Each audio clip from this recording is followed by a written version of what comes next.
quickly did that sink in after the game that yes, it was great, but you've still got a lot of work to do? Yeah, so I think there's a bit of all that. You enjoy the moment of winning.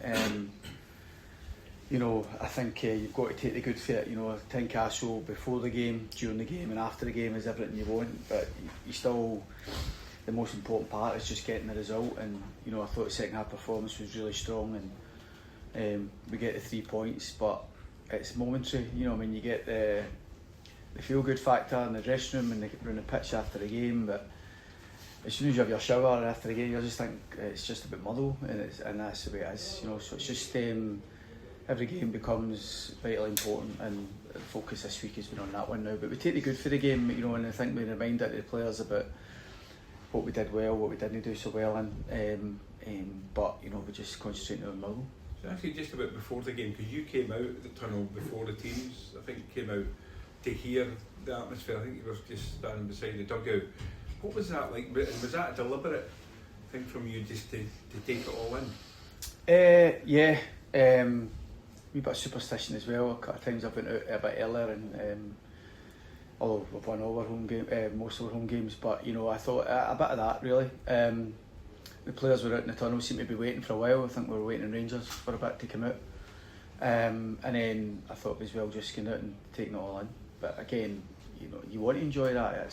The supporters responded brilliantly to what was asked of them, to be honest, and you know, there's still one or two with footwear on right enough, but we'll let them away with that. But I think supporters, it's if speaking to a few people who went to the game and they arrived way before the game, and I think there was that with the later kick-off, everybody just wanted to try and play their part, and I thought they did that brilliantly. And obviously we've got a big support going at the weekend again. But we look forward to our home games, and we've got to look forward to this one as well on Saturday.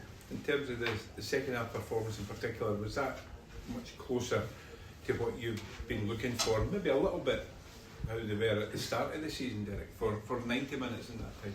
Yeah, I think there's two parts here. I think the first half, I actually thought we were okay in the first 10 minutes or so, but 15 minutes without really showing as much composure as I like, because we built the game and we got into decent areas to turn the ball over, but everything was all a bit rushed. I think there's an understanding for me that with the whole occasion and the game, and everybody's pumped up for it. It's been a long time coming, but there's still got to be that calmness to make good decisions, and I didn't think we made enough good decisions in the first half. And you know, Rangers, I mean, I thought they connected the game well and rotated well and gave us one or two little problems.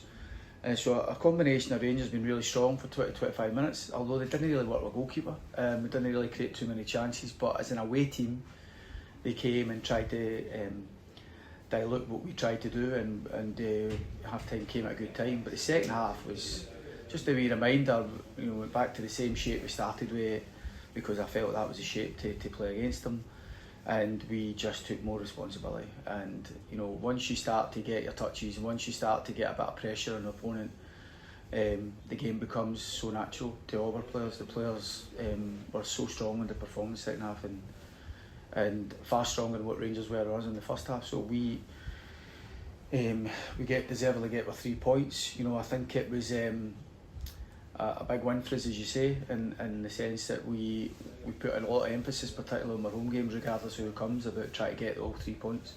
Motherwell have been probably as problematic as anybody for Hearts this season. How do you beat them? I know you did it the last time, but again, that was a really strange game, that as well, wasn't it? Yeah, and again, I thought Motherwell were really good for 15-20 minutes in that game, really strong, and they carved us open a few times. So, but they're a team who constantly test your organisation throughout the game, you know, and they can make little subtle tweaks and little different ways of playing that can maybe test your organisation. They will look a lot at how we press the game normally, and they will try and counter that, you know, and you know, I think it's been well. I'm not the only opposition manager to sit before you play Motherwell and see how well they've done. You know, they're a good team, well coached. They look like a confident team. They look like a team who enjoy playing and what they've been asked to do. So that goes without saying. But I think they've also got very good players. I sometimes think that gets left behind. You know, it's all about how well coached they are and how they play, the style. But they've actually got really good individual players as well. So for that, you know, they haven't beaten us this season. I know you're saying they've been problematic, and they have, but they've been problematic for most teams.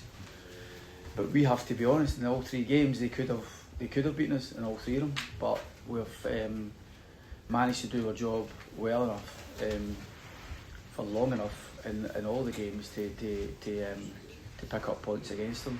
And this game, as I say, will be tough again for loads of reasons. They are a team who, as I say, you have to be so on point with your out of possession work, because if you're not, they're the type of team that can punish you, and that's what happens when you go up against good teams and well coached teams. With each game that goes by, does each game become more important and tougher, maybe? Well, I think we've dealt with the pre-split games really well going into it. We wanted to get into the pre-split games in good form. We've dealt with the first 2 games.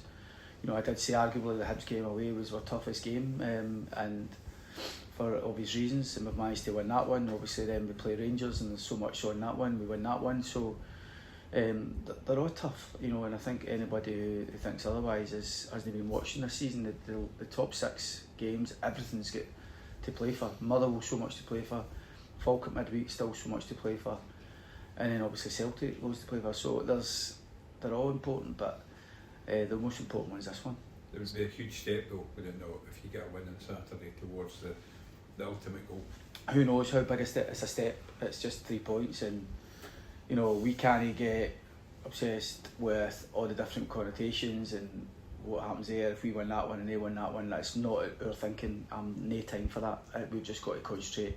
The message to the players is just concentrate and try to win a game against Motherwell. Manager of the year today as well, Derek. Congratulations. Thank you. How does that make you feel when 12 months ago you came in and here you are?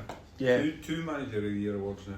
Yeah, yeah. Obviously, when you get into a new club, you just want to try and get off to a good start. I think it's important for any manager, but for any manager, it's operating at any level, any club. You still need good support around about you. But and I've had that. You know, my relationship with Graham Jones and the board have helped that, but the relationship with the players has been way more than that. It's been so strong from the start, and I think the players have deserved. They're the biggest driver for any individual awards. You know, we've had obviously a few of our lads nominated and things like that, and plenty of recognition throughout the season. So it's nice to pick up the award, and you know, good support staff here.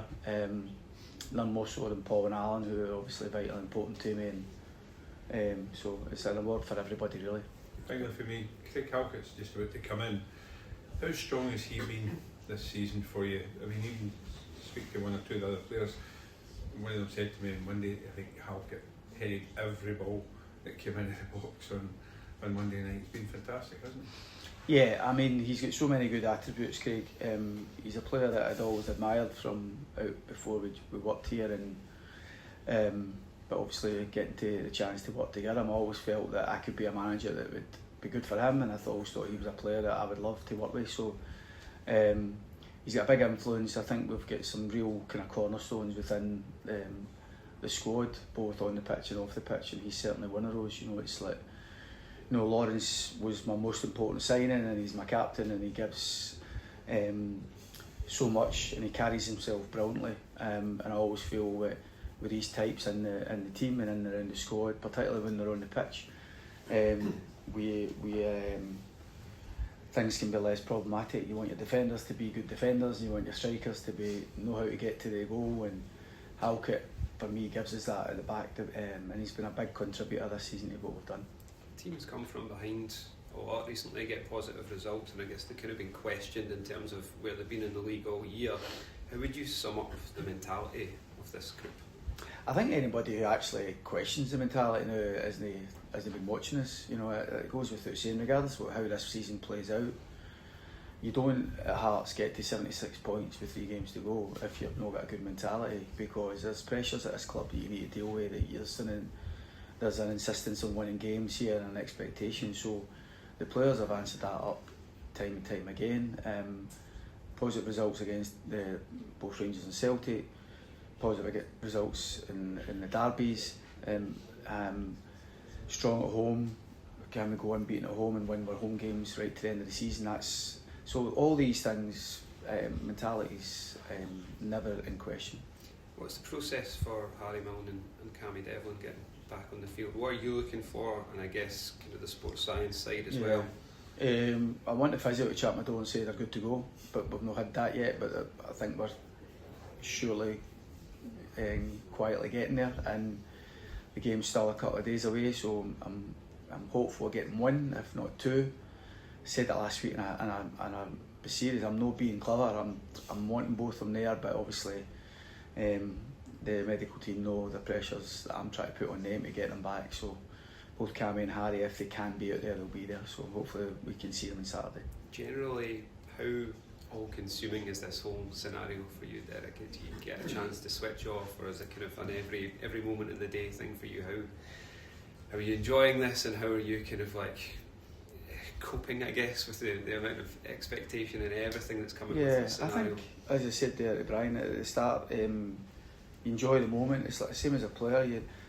As a player, you don't enjoy running up and down matching runs and getting belts in the mouth and losing goals and having to respond and all the rest of it, but you enjoy the winning, and it's the same for me as a manager. I enjoy how we feel, how everybody feels at the end, because I do feel that responsibility, and well aware of what's expected. But when you're in here and around the players, we're all pretty relaxed about it. We have conversations that aren't about the games and aren't about the season. It's just normal conversations you would try and have and keep that as normal as possible. Days off can be a chance to switch off, but with the greatest will in the world, it's hard to do that at the minute, and particularly with the games now, because there's not many training days now, so it's like training becomes just kind of ticking boxes, and you're not going to get players fitter now, so it's just about, there's not too much thought into the training content. It's just all about recovery and focusing and try to do what's important in preparation for each game. And now we're going to have 3 games in a week, that for all we've done will decide how it all plays out. Beyond Cammy and Harry, as you were in terms of squad? Yeah, nobody from Monday. Craig's training the goalies again today, but not in full training yet. I think that's it, yeah. Thomas Olshin, as usual, all out. Alright, cheers. Cheers. Thank you. Thank you.